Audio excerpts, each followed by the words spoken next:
suis complètement fatiguée. Je fais escale à Toronto. J'ai eu une galère du futur. Même mon pire ennemi, je le souhaite pas, genre.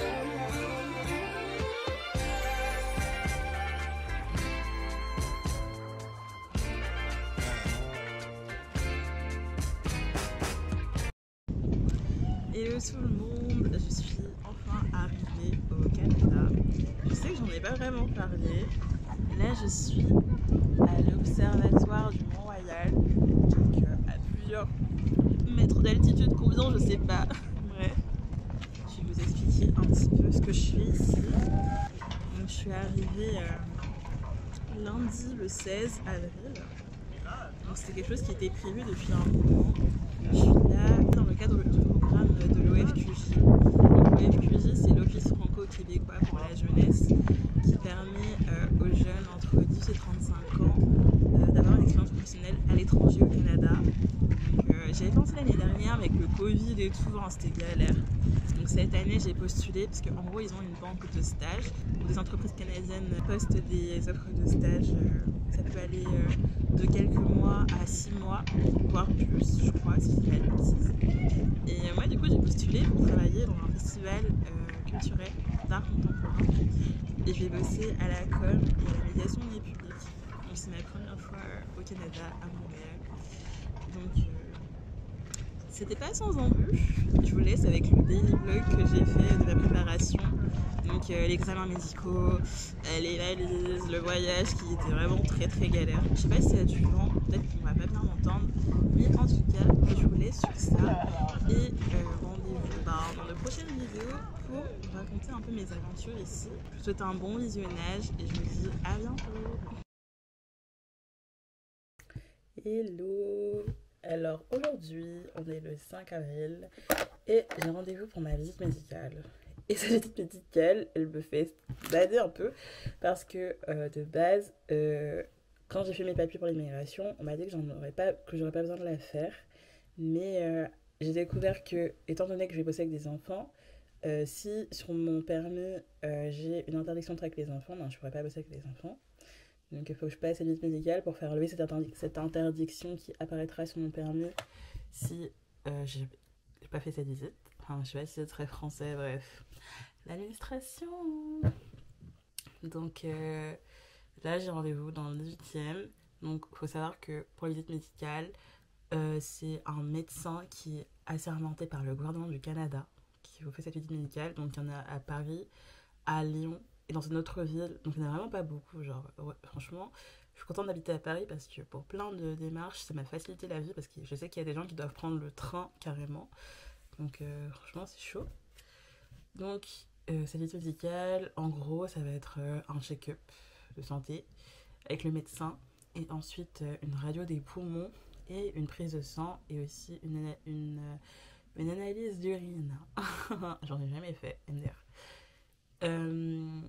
Donc voilà, et ça coûte 350 € et c'est pas remboursé par la sécurité sociale. On aime, mais bon, ça fait partie du truc. Et c'est parti pour la visite médicale.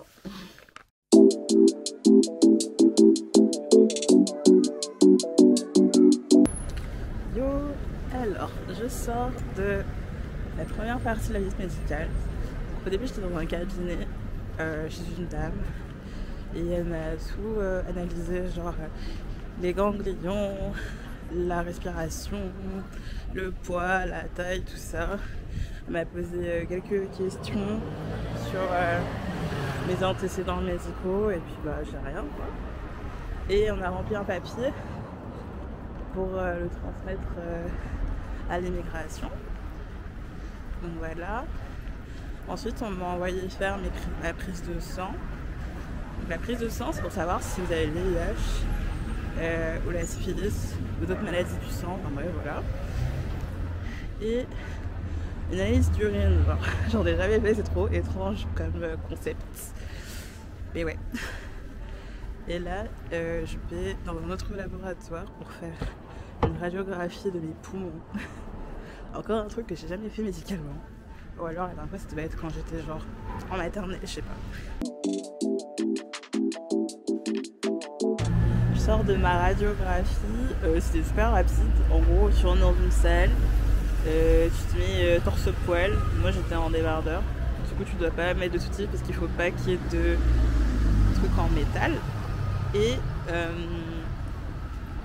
du coup, je me suis plaquée contre une espèce de plaque.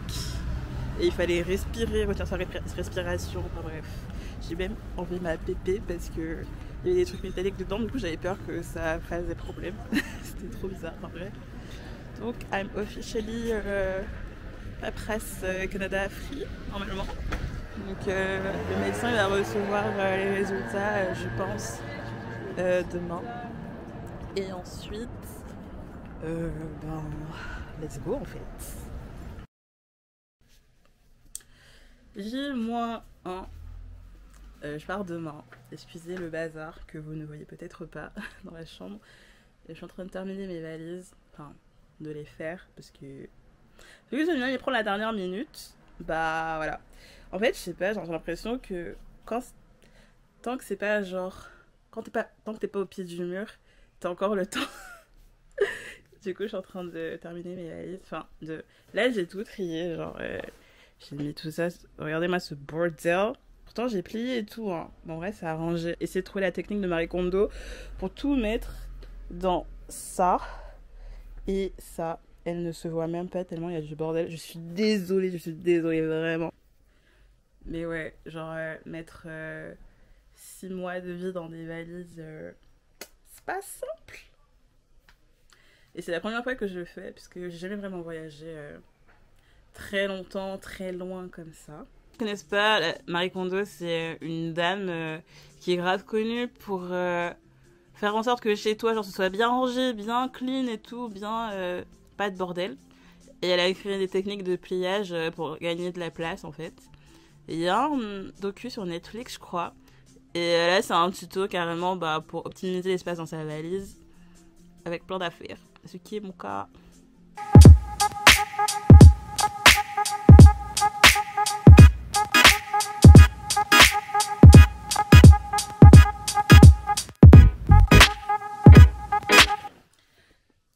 Voilà, j'ai terminé de celle-là.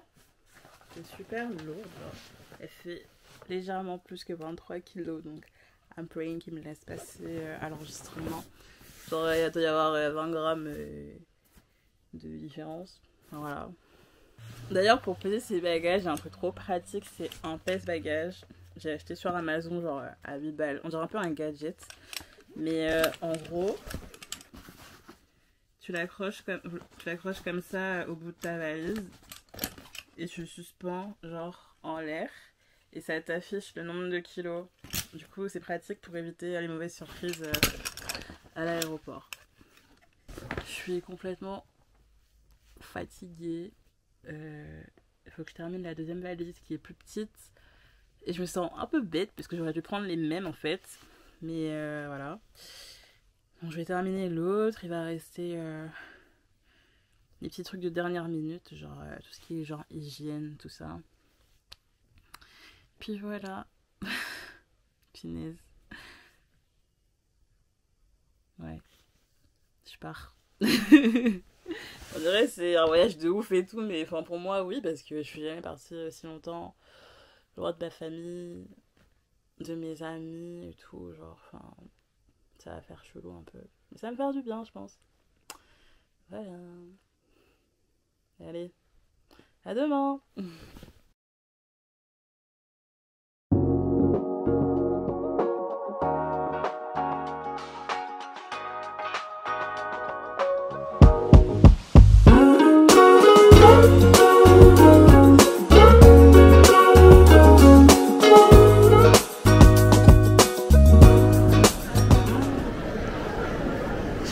À Toronto. Après avoir passé tous les contrôles de sécurité, déposé mes bagages, pas filmé parce que c'était vraiment le rush. Genre on nous a fait prendre des coups de fil parce que le vol était censé partir à 13h et là il est déjà midi. Du coup voilà. Là je suis en route pour la porte de parquement.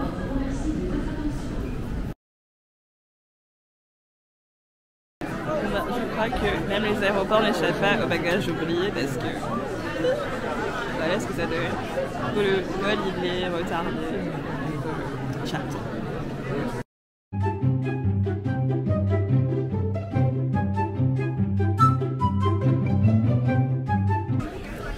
La situation s'est enfin réglée, les démineurs ils sont venus me donner une petite bouteille d'eau parce qu'il commence à faire chaud. Et du coup là on monte à la porte. J'ai enfin passé la sécurité. Là je vais rentrer dans l'avion.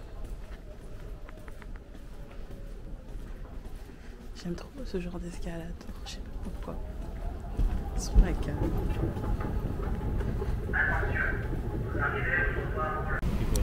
Enfin dans l'avion, après un périple insurmontable.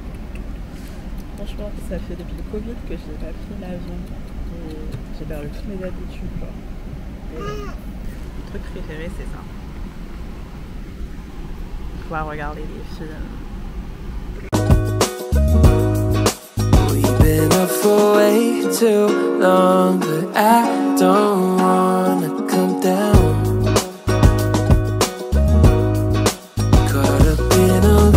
Free fall, you got me off of the ground. J'ai eu une galère du futur, même mon pire ennemi je le souhaite pas, genre parce que en gros je devais changer d'aéroport en arrivant à Toronto parce que je devais prendre un autre aéroport un peu comme Roissy-Orly genre, mais un peu moins loin. Attends, je ressemble à rien, je ressemble à rien du tout. Bref, ignoré, j'ai galéré. Bref, et j'ai trouvé coincé à l'immigration parce qu'il y a grave du monde et ils prenaient tout leur temps. Après, je comprends parce que faut checker l'identité des gens quand même, mais bon. Et en plus, j'étais en stress et tout. Enfin. Et du coup, c'est pas, j'ai raté mon vol. Genre, le temps d'arriver à l'immigration, enfin, au bureau, que la dame me valide mon permis et tout, il était 19h. Mon vol, il était à 20h. On m'a dit, c'est mort. Et du coup, avant dans la file, j'avais demandé à un monsieur de l'immigration en mode comment je vais faire, tu vois, genre. Et il m'a dit oui, c'était possible de changer mon vol si j'avais pris la même compagnie. J'arrive à l'agence, ils me disent que c'est pas possible parce que j'ai pris mon billet avec un autre, avec une tierce partie, genre une agence de voyage externe.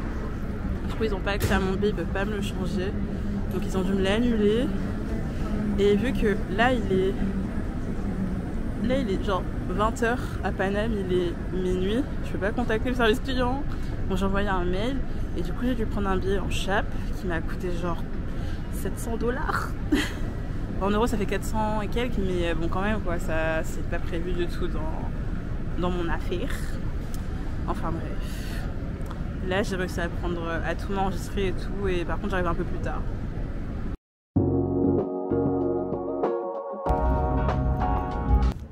Hello. Bon, j'ai fini par arriver, mais faut que je vous raconte, c'était pas simple. Quand je vous ai laissé, je devais prendre le nouveau vol parce que j'avais raté mon escale. Donc ce vol là, il a eu du retard, ce qui fait que je suis arrivée à Montréal à minuit 30. Et la petite cerise sur le gâteau, parce que sinon c'est pas drôle en fait, bah ils m'ont oublié un bagage.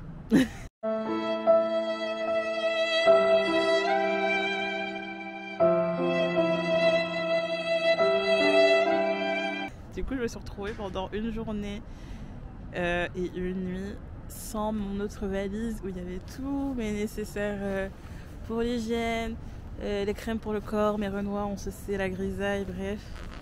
C'était un peu la galère, même mes vêtements chauds, ils étaient dedans. Et il fait genre 5 degrés. Donc voilà, genre mon make-up, rien. Je ressemblais à une chaussette pendant toute la journée d'hier.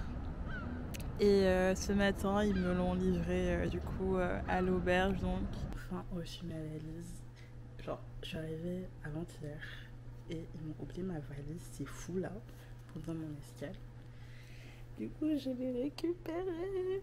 Un petit room tour de la chambre de l'auberge qui est très très cool.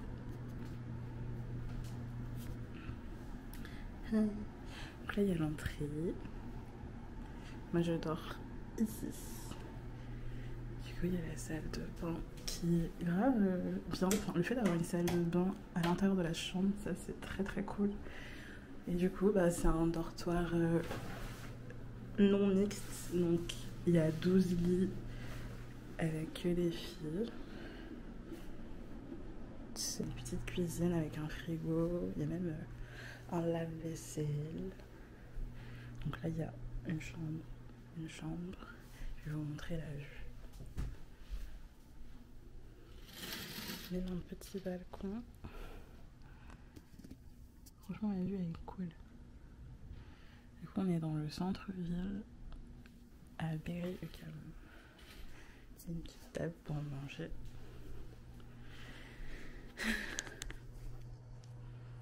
Et voilà. Et c'est 28 € par jour. Donc je trouve que ça va. Et voici mon lit. Avec mes affaires et tout.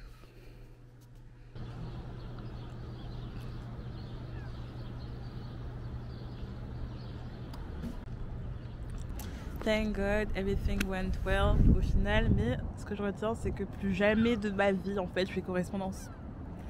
S'il y a un pays qui ne fait que des correspondances pour qu'on puisse y aller, je n'irai pas dans ce pays. C'est mort, c'est dead.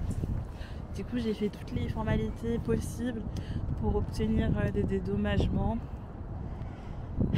Franchement, c'était particulier comme expérience, genre... Au moins, je saurai à quoi m'attendre si ça doit me réarriver, mais j'espère que ce ne sera pas le cas, en tout cas. Enfin bref, je suis arrivée et regardez ce qu'il y a devant moi. Je suis en face de la grande roue de Montréal. Normalement, ici, il y a de l'eau, mais je sais pas, genre je crois que c'était fondu. Il y avait de la neige et du coup, ça a fondu. Donc pour l'instant, on est au printemps, mais le printemps ici... c'est un coup il fait chaud, un coup il fait froid. Un peu comme à Paris, sauf que c'est un peu plus hardcore au niveau des températures. On m'a dit avant que j'arrive, il faisait genre une vingtaine de degrés. Là, il en fait 5. Voilà. Ici, il y a le Cirque du Soleil qui est en pleine représentation. Je sais pas si vous pouvez l'entendre. Oula.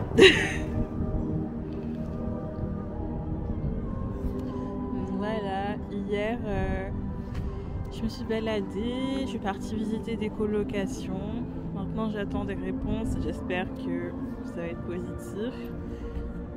Parce que mercredi prochain je quitte l'auberge du coup. Et début mai je commence mon taf. Voilà. En tout cas pour l'instant les premières impressions c'est qu'on ressent vraiment qu'on est en Amérique du Nord.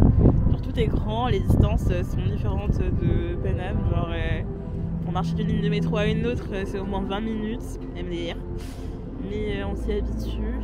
Et sinon au niveau de la bouffe, j'ai goûté quelques trucs, j'ai goûté un McDo et franchement c'est pas mal, mais j'ai toujours l'impression que à Paname, ben, en France en tout cas, en Europe en général, la nourriture est beaucoup plus...